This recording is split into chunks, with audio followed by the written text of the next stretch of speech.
የዘወትር አክብሮታዊ ሰላምታችን በያላችሁበት ድረስ ወደ ሸገር ታይምስ ቤተሰቦች እንደምናላችሁ የሰዓቱ ዜናችን ነው ተጀመረ። አበይት ጉዳዮችን አስቀድመን እናስታውቃችሁ። በትግራይ ክልል እየተካሄደ ስለሚገኘው አፈሳ አዲስ ነገር ተሰምቷል። ወጣቶች በከፍተኛ ጭንቀት ውስጥ መሆናቸውን በተመለከተ በሰብአዊ ድርጅቶችም ጭምር ይፋ ሆኗል። እንመለስበታለን። የኢትዮጵያ ዜጎች ለማህበራዊ ፍትህ ኢዜማ ብልጽግና ስህተቱን ማረም ካልቻለም ተስፋ ሊያስቆርጠን ይችላል ሲል ይፋ አድርገዋል። የኢትዮጵያ ዜጎች ለማህበራዊ ፍትህ ኢዜማ የምርጫ መግለጫን በተመለከተ የወፍ በረር ቅኝት የምናደርግ ይሆናል። ከሰሞኑ የምስራቅ አርሲ ዞን የንጹሃን ጭፍጨፋ ጋር በተያያዘ የኢትዮጵያ ኦርቶዶክስ ተዋሕዶ ቤተክርስቲያን ቅዱስ ሲኖዶስ አዲስ ውሳኔ አሳልፈዋል። ውሳኔው ምን አይነት መፍትሄ ያመጣ ይሆን እንመለከተዋለን። ለኢትዮጵያ መንግስት ተቃራኒ የሆኑ የፖለቲካ ኃይሎችን በሱዳን ለሁለት ጊዜ ያክል ጽምዶ በሚል ጥምረት ስብሰባ መካሄዱ ይታወሳል። ለዚህ የሱዳኑ የጽምዶ ጥምረት በአዲስ አበባ ምላሽ የተሰጠበት ስብሰባ ተደርጓል። እንመለከተዋለን። እንደተለመደው እየሰማችሁን አብራችሁን ቆዩ። የቻናላችን የዘወትር አክብሮታዊ ግብዣ ነው።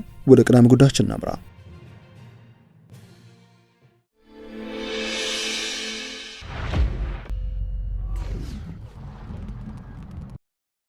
ጠቅላይ ሚኒስትር አብይ አህመድና ቢሮአቸው ስለ ሰሞነኛው የአርሲ የንጹሃን ጥቃት ዝምታቸውን ሰብረዋል። የጠቅላይ ሚኒስትር ጽህፈት ቤት ዛሬ አመሻሽ ያወጣው መግለጫ ወቅታዊ ጉዳዮችን የተመለከተ ነው። ይህ መግለጫ የዘንድሮ ምርጫ የህዝብ ተሳትፎ ከመዳሰስ መንግስት 10.2 በመቶ ይደርሳል ብሎ የሚጠበቀውን ሀገራዊ ኢኮኖሚ እድገት ለማሳካት እያከናወንኳቸው እገኛለሁ ያላቸውን ተግባራት የዳሰሰ ነው። በዋነኝነትም በምርጫው ሰሞን በኦሮሚያ ክልል ስለተፈጸመው ጥቃት በተመለከተ ይፋዊ መረጃ አውጥተዋል። ጠቅላይ ሚኒስትሩ በዚህ መግለጫ ለጥቃቱ በኢትዮጵያ መንግስት ስም የተሰማቸውን ጥልቅ ሐዘን መግለጻቸውን የጠቆመ ሲሆን እነዚህ ጥቃቶች የሀገሪቱን ብሔራዊ እድገት ለማደናቀፍ ከሚሹ አካላት በአማራ ክልል ከሚንቀሳቀሱ የሀገር ውስጥ አማጺ ቡድኖችና ለሀገሪቱ ሁለንተና እድገት ጥላቻ አላቸው ሲሉ የገለጿቸው ውጭ ያሉት ጋራ በጥምረት የተከናወኑ ናቸው ሲሉ ከሰዋቸዋል። ዓላማቸውንም በኢትዮጵያ ለመረጋጋትና የምርጫ መስተጓጎል ለመፍጠር ሲደረግ የነበረ የጥፋት ውጥን ተከታይ ነው ሲሉ ገልጸውታል። መንግስት ምርጫውን ያላንዳች የጸጥታ ችግር ፍትሐዊና አሳታፊ ሆኖ እንዲጠናቀቅ ከአንድ ዓመት በላይ የዘለቀ ልዩ ትኩረትና ዝግጅት በማድረግም በቁርጠኝነት ሲሰራ ቆይቷል ያሉት ጠቅላይ ሚኒስትሩ በሌላ በኩል የጥፋት ኃይሎች ከባዕዳን ጋራ ጽምዶ የሚል ቁርኝት በመፍጠር እኩል ዓላማቸው ለማሳካት ሰፊ የጥፋት ዝግጅት ሲያደርጉ ቆይቷል ናቸው። ሀገራዊ ምርጫው እንዳይከናወን ሰፊ ርብርብ አድርጓል ሲሉም ወንጅለዋቸዋል። መግለጫው ሲቀጥል በተጨባጭ በቅድመ ምርጫና በምርጫ ወቅት የዜጎችን የመምረጥ መብትና ነጻነት ለመጋፋት ለማደናቀፍም አለን የሚሉትን የጥፋት እጅ ዘርግተዋል ያሉት ጠቅላይ ሚኒስትሩ እነዚህ የጥላት ኃይሎች በመደጋገፍና በመናበብ አመጽና ሁከት ለማነሳሳት ከተሞችን በሽብር ጥቃት ለማወክ በመንገዶች የደፈጣ ጥቃት በመፈጸም እንቅስቃሴ ለመገደብና በተወሰኑ አካባቢዎች ኢላማ አድርገው ነጥሎ ለማጥቃት ተንቀሳቅሰዋል ሲሉም ገልጸዋል። እንደ ማሳያ ከጠቀሷቸው መካከልም የጦር መሳሪያ ተተኳሾችንና ሌሎች ሎጂስቲኮችን በድጋፍ በማቅረብ በደቡብ ትግራይ በሚገኘው አዋሳኝ የአማራ ክልል አንዳንድ ቦታዎች ላይ ትንኮሳ ፈጽመዋል ያሉ ሲሆን በአማራ ክልል በባህር ዳር፣ ጎንደር፣ ደብረ ብርሃንና በወልዲያ ከተሞችን ጨምሮ በክልሉ ዋና ዋና ከተሞችና ሲቪሎች ላይ ኢላማ በማድረግ ያካሄደው የሽብር እንቅስቃሴና ዝግጅት በአዲስ አበባ ከተማ ባደራጃቸው የህቡ ሴሎች አማካኝነት በተመረጡ አካባቢዎች ላይ ጥቃት እንዲፈጸም ተንቀሳቅሰው የነበረ ቢሆንም ይህን የጥፋት ሴራና ድርጊት እንዲከሽፍ ማድረግ ተችሏል ነው ያሉት። በተመሳሳይ በኦሮሚያ ክልል የሸኔ ሽብር ቡድን ሲሉ የጠሩት የኦሮሞ ነጻነት ሰራዊት ቡድን ጽንፈኛ ሲሉ ከፈረጁት የፋኖ ኃይል ጋራ በመናበብም በአንዳንድ አካባቢዎች መንገዶችን በመዝጋት እንቅስቃሴ ለማስቆምና ለማስተጓጎል ተንቀሳቅሷል ያሉ ጠቅላይ ሚኒስትሩ ሆኖም በጸጥታ ኃይል በተወሰደበት የተጠናከረ እርምጃ ፍላጎቱን ማሳካት አልቻለም ሲሉ ይፋ አድርገዋል። ጠቅላይ ሚኒስትሩ ሲቀጥሉ ቡድኑ በጸጥታ ኃይል በተወሰደበት እርምጃ መቋቋም ባለመቻሉ ፍላጎቱን ማሳካት ባለመቻሉ ስስ ኢላማዎች ላይ ያተኮረ እርምጃ ወስዷል ያሉ ሲሆን የሃይማኖትና የብሔር ግጭት ለመቀስቀስ በማለምም በአርሲ ዞን አስኮና በአካባቢው ጥቃት በመፈጸም ሁሉን አይነት የጥፋት ርብርብ አድርጓል። ነገር ግን ሁኔታውን በመቆጣጠር የጸጥታ ኃይሉ በእነዚህ ኃይሎች ላይ የተቀናጀ እርምጃ እየወሰደ ይገኛል ሲሉ ጽፈዋል። ጠቅላይ ሚኒስትሩ ለዚህ ጥቃት መፍትሄ ለመስጠት ምን እየተሰራ ነው ለሚለው ጥያቄ መንግስት መሰል ስጋቶችን በንቃት በመከታተል ላይ ይገኛል። በምርጫ ወቅትም በብዙ የሀገሪቱ አካባቢዎች የተቀነባበሩ ተመሳሳይ እቅዶችን በስኬት ማክሸፍ ችሏል ነው ያሉት። በንጹሃን ዜጎች ላይ የሚፈጸሙ ጥቃቶችን ፍርሃትና ክፍፍልን ከሚያጎሉ የሚዲያ ዘመቻዎች ጋር በማስተሳሰር የተቀነባበረው ይህ እኩይ ተግባር በመንግስት የደህንነት መዋቅርና ኦፕሬሽኖች አማካኝነት በከፍተኛ ሁኔታ እንዲስተጓጎል ተደርጓልም ሲሉ መልሰዋል። ጠቅላይ ሚኒስትሩ አክለው ብሔራዊና ሃይማኖታዊ ክፍፍል እንደመዝራት የኃይል ጥቃትና ውድመትን እንደ መሳሪያ የሚጠቀሙ አካላት በሁሉም ኢትዮጵያውያን ዘንድ በግልጽ ሊወገዙ ይገባል ያሉ ሲሆን መሰል ተግባሮች በኢትዮጵያ ውስጥ ምንም አይነት ወደፊት እድል እንደሌላቸው ለማሳየት የተቀናጀ ብሔራዊ ምላሽ በመስጠት ወሳኝ እርምጃዎች ይቀጥላሉ ብለዋል። ሰምት ጎድለም ተለን እንዳገፈፈ ይጸንህ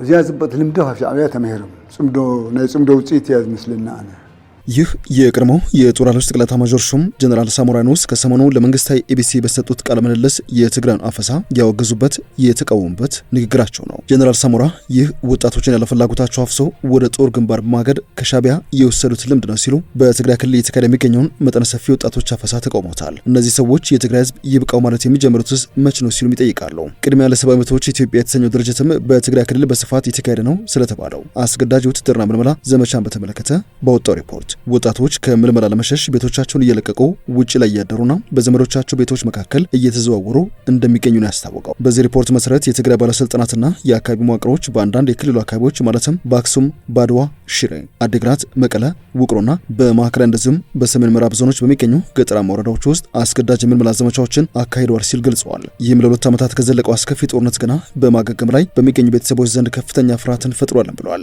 በዚህ ሪፖርት ላይ የተጠቀሱ አንዳንድ አካባቢ ነዋሪዎች ወጣቶችን ፍለጋ ቤት ለቤት ይመጣሉ፣ ወጣቶችን ካላገኙ ወላጆችን ይጠይቃሉ፣ ህዝቡም በፍርሃት ውስጥ ይገኛል ሲሉ ሀሳባቸውን ሰጥተዋል። ድርጅቱ እንደመለከተው ወጣቶች በፍተሻ ኬላዎች፣ በገበያዎች፣ በትራንስፖርት ተርሚናሎች፣ በሰፈር ስብሰባዎች ላይ በቁጥጥር ስር እየዋሉ ወደ ወታደራዊ ማሰልጠኛ ጣቢያዎች እንደሚወሰዱ የዓይን እማኞች ገልጸዋል። በሪፖርቱ የተጠቀሱ በአክሱም የሚገኙ አንድ መምህር በበኩላቸው በርካታ ተማሪዎችና በቅርቡ የተመረቁ ወጣቶች ከመማሪያ ክፍሎችና ከህዝብ መሰብሰቢያ ቦታዎች መወሰዳቸውን ይናገራሉ።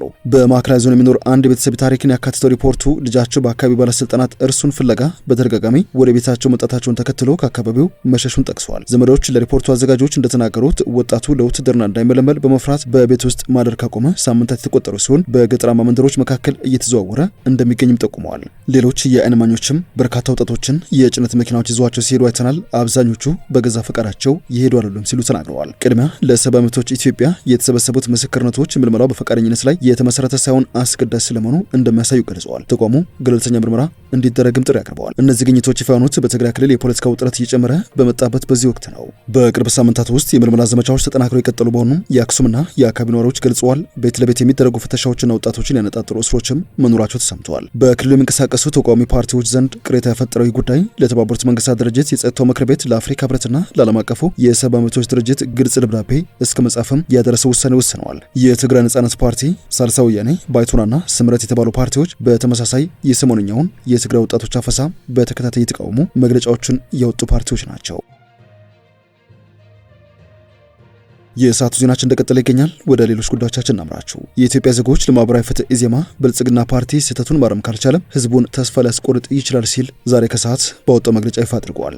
በአዳዲስ አመራሮች የዘንድሮ ምርጫ ላይ የተሳተፈው ኢዜማ ምርጫውን በተመለከተ ግምገማ አድርጌያለሁ ሲል ባወጣው መግለጫ ነው መንግስት ስህተቱን ማረም ካልቻለም ህዝብ ተስፋ ሊያስቆርጥ ይችላል ሲል ይፋ አድርገው። ፓርቲው በዚህ መግለጫ መንግስት ቀድሞውንም ዜጎች ካርድ እንዲወስዱ ማስገደዱ አግባብነት የሌለውና የሚኮነን ነበር ብለዋል። ሆኖም በርካታ ህዝብ ድምጹን የሰጠበት ምርጫ እንደሆነም አልደበቀም። በዚህ ምርጫ መዋቅራዊ ጥሰቶችና ፈተናዎች ነበሩ ያለው ኢዜማ የማህበራዊ ጥበቃ፣ የትምህርት ቤት ምገባና መሰረታዊ አገልግሎቶችን ማቅረብ የመሰሉ የልማት ፕሮግራሞችን ገዢው ፓርቲ ብልጽግና ለምርጫ ቀስቀሳ ተጠቅሞባቸዋል ሲልም ከሰዋል። እነዚህ ዜጎች ድምጻቸው ለብልጽግና ካልሰጡ የሚያገኙት ጥቅማ ጥቅም እንደሚቀርባቸው በማስፈራራትም የዲሞክራሲያዊ መብትን ለቁሳቁሳዊ ፍላጎት የመግዛት ፖሊሲ ተከትሏል። ይህንን ደግሞ የብልጽግና ቤተሰብ የሚል የዳቦ ስም ሰጥቶታል ሲል ነው የወነጀለው። ካድሬዎችና የጸጥታ ኃይሎችን በመጠቀም ከመራጮች ምዝገባ ጀምሮ እስከ ድምጽ አሰጣጥ ሂደት የስነ ልቦና ጫና ማሳደር፣ ቤት ለቤት በመሄድ መረጃ መሰብሰብ እንደዚሁም የመንግስትን ቁሳቁሶች ለምርጫ ስራ ማዋልን የመሰሉ መዋቅራዊ ጥሰቶች ተፈጽሟል ሲልም ነው የከሰሰው። በዚህ መሰረት ገዢው ፓርቲ እነዚህ መዋቅራዊ ጥሰቶች ለማስተካከል ቁርጠኛ የማይሆን ከሆነ በህዝብ ዘንድ በሰላም አማራጮች ስልጣን መያዝ አይቻልም ወደሚል ተስፋ መቁረጥ እንዳያምራው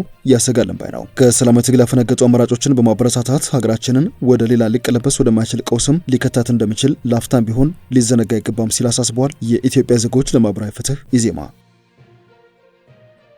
ዜናችን እንደቀጠለ ይገኛል። የኢትዮጵያ ኦርቶዶክስ ተዋሕዶ ቤተክርስቲያን ቋሚ ሲኖዶስ በምስራቅ አርሲ ሀገረ ስብከት ተገኝተው ጉዳት የደረሰባቸውን ኦርቶዶክሳን የሚያጽናኑ ብፁዓን አባቶችን መድቤያለሁ ሲል ይፋ አድርጓል። የቋሚ ሲኖዶስ አባላት በምስራቅ አርሲ ሀገረ ስብከት በአስኮ፣ በሺርካ፣ በሆንቆሎ አቢ ወረዳዎች በኦርቶዶክስ እምነት ተከታዮች ወገኖች ላይ የደረሰውን ጥቃት ተከትሎ በዛሬው ዕለት ባካሄደው መደበኛ ስብሰባ በችግሩ ምክንያት ለተፈናቀሉ ወገኖች ድጋፍ እንዲደረግ በብፁዓን አባቶች የሚመራ የቤተክርስቲያኑ ልዑካን ቡድን ችግሩ ወደተፈጠረበት ቦታ በመሄድ ተጎጂዎችን እንዲጎበኝ፣ እንዲያጽናና እንደዚሁም አስፈላጊውን ጊዜያዊ ድጋፍ እንዲያደርግ ተወስኗል ብለዋል።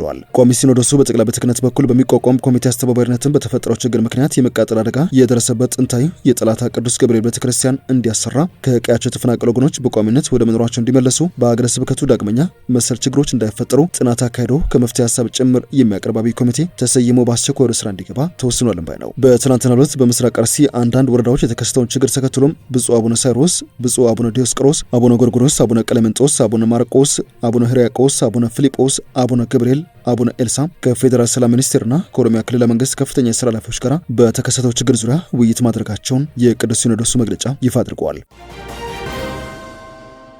የሰዓቱ ዜናችን እንደቀጠለ ነው። ወደ መጨረሻ ጉዳያችን እናምራ። በአዲስ አበባ የተካሄደው ውይይት የሱዳን የፖለቲካ ኃይሎች በሰላም ፍኖተ ካርታ ላይ ስምምነት ላይ መድረሳቸው ተሰምቷል። ይህ በአዲስ አበባ የተካሄደው የሱዳን የፖለቲካ ፓርቲዎች ስብስብ በካርቱምና በፖርት ሱዳን ለተካሄደው የኢትዮጵያ መንግስት ተቋሚ ኃይሎች ወይንም የጽምዶ ስብስብ ምላሽ እየተሰጠበት ነው ተብሏል። ሱዳን የኢትዮጵያ መንግስት ተቋሚ ኃይሎችን ለሁለት ጊዜ ያክል ጽምዶ በሚል ስያሜ ምክክር እንዲያካሄዱ ማስተናገዱ የሚታወስ ነው። በአዲስ አበባም የሱዳን የፖለቲካ ኃይሎች በሀገራቸው የእርስ በርስ ጦርነት እንዲቆም የሰላማዊ ፖለቲካ ሽግግር እንዲፈጠር የመፍትሄ አማራጮች ይወለዱበታል የተባለ ስብሰባ እየተካሄደ ይገኛል። በርከት ያለ ፖለቲካ ኃይሎችን ያካተተው የሱዳን የፖለቲካና የሲቪል ኃይሎች ጥምረት በሱዳን ያለውን ጦርነት ለማስቆም ያለመ የሰላም ሂደት ለመጀመር የሚያስችል የጋራ ራዕይ ስምምነት ላይ ደርሷልም ተብሏል። ይህ በፈረንጆቹ 2001 በሀገሪቱ የፖለቲካ ቀውስ ከተቀሰቀሰ ወዲህ በሱዳን የፖለቲካ ተዋናዮች መካከል የተደረሰ ትልቁ ስምምነት ስለመሆኑ ተሳታፊዎቹ አስታውቀዋል።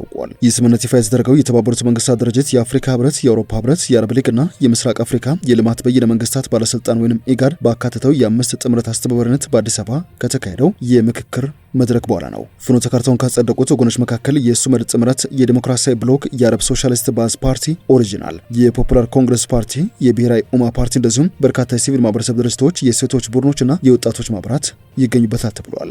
የስምምነቱ ፈራሚዎች ባለፈው ሐሙስ ባወጡት መግለጫ በሱዳን የሚመራ የሰላም መስመር ለመጀመር የፖለቲካ ሂደቱን የማስጀመርና አጠቃላይ ሰላም መፍትሄ ለማምጣት መሰረት የሚጥል አዘጋጅ ኮሚቴ ለማቋቋም ተስማምተናል ሲሉ አስታውቀዋል። በዚህ መግለጫ መሰረት የቀረበው የፖለቲካ ሂደት ሰፊ ማህበራዊ እርቅ በማውጣት ማህበራዊ ፍትህን፣ እኩልነትን፣ እኩል ዜግነት እንደዚሁም በገለልተኝነት በደህንነትና ባልተመጣጠነ ልማት ዙሪያ የሚታዩ ችግሮችን መፍታትን መሰረት ያደረገ አዲስ ማህበራዊ ውል በመቅረጽም መደምደም አለበት። ይሁን እንጂ ይህ ስምምነት በውይይቱ ላይ የተሳተፉትን ሁሉንም ቡድኖች ያካትት አይደለም። ወደ ሸገር ታይምስ ቤተሰቦች የሰዓቱ ዜናችን አበቃ። ስላደመጣችሁን አመሰግነን። በያላችሁበት ሰናይ ጊዜ ይሁንላችሁ።